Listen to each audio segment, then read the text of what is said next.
Friends, welcome to my YouTube channel Ritu ji के GS study अड्डा।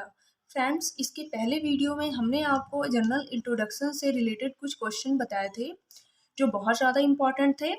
But आज हमारी क्लास फिजिक्स की है, तो आज हम अपने फिजिक्स की क्लास में मैकेनिक्स चैप्टर से रिलेटेड कुछ क्वेश्चन लेकर आए हैं जो बहुत इम्पॉर्टेंट है। तो आप लोग ज़रा ध्यान से देखिएगा मेरे क्वेश्चन को और पढ़िएगा। तो आइए फ्रेंड्स, अब चलते हैं हम लोग अपनी टॉपिक पर। फ्रेंड, हमारा पहला क्वेश्चन है, कार्य का मात्रक है A joule, B newton, C watt, D time. यहाँ टाइम का मतलब मात्रक से है, कहीं और मत जाइएगा आप लोग। तो हमारा सही आंसर है फ्रेंड जूल।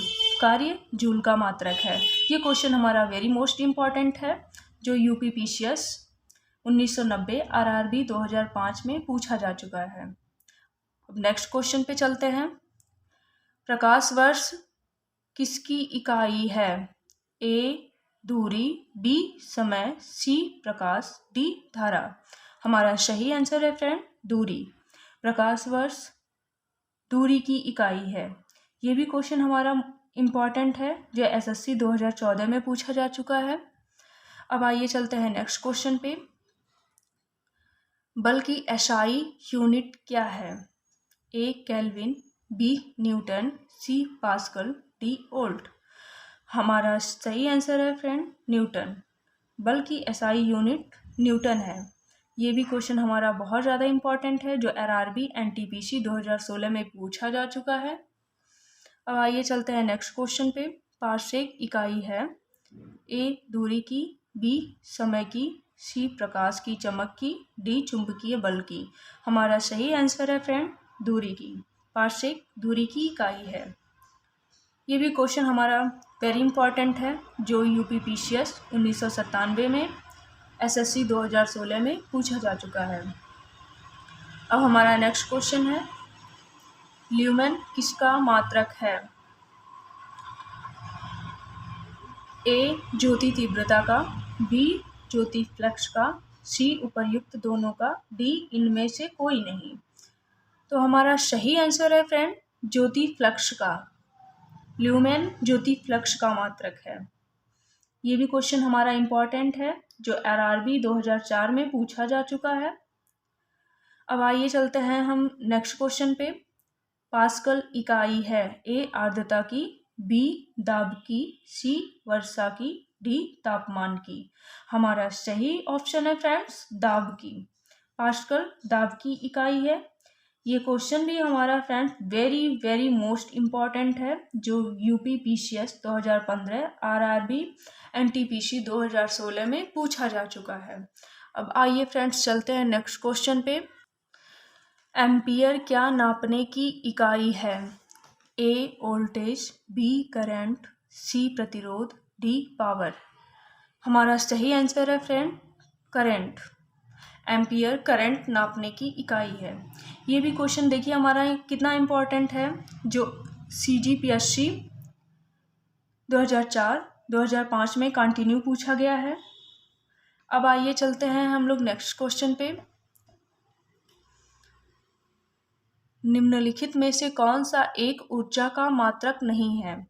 ए जूल, बी वाट घंटा, सी न्यूटन मीटर, डी किग्रा मीटर सेकंड स्क्वायर। तो हमारा सही आंसर है friend newton metre. Newton metre ऊर्जा का मात्रक नहीं है। ये भी क्वेश्चन हमारा बहुत ही ज़्यादा इम्पॉर्टेंट है। ये एनडीए 2020 में पूछा जा चुका है, आने वाले टाइम में भी पूछ सकता है, इसलिए आप लोग सारे क्वेश्चन ध्यान से देखिएगा। फिर आइए नेक्स्ट क्वेश्चन पे। त्वरण ज्ञात करने का सही सूत्र कौन सा है? ए वाला, A equal to V minus U upon T, B A equal to mu plus V T,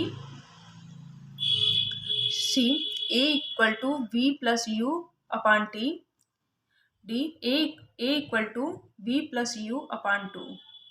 तो इसमें से हमारा सही आंसर है friend A equal to V minus U upon T. ये हमारा त्वरण ज्ञात करने का सही फॉर्मूला है। ये भी क्वेश्चन हमारा बहुत ज़्यादा इम्पॉर्टेंट है जो बीपीएससी 2002 में पूछा जा चुका है। अब आइए चलते हैं हम लोग नेक्स्ट क्वेश्चन पे।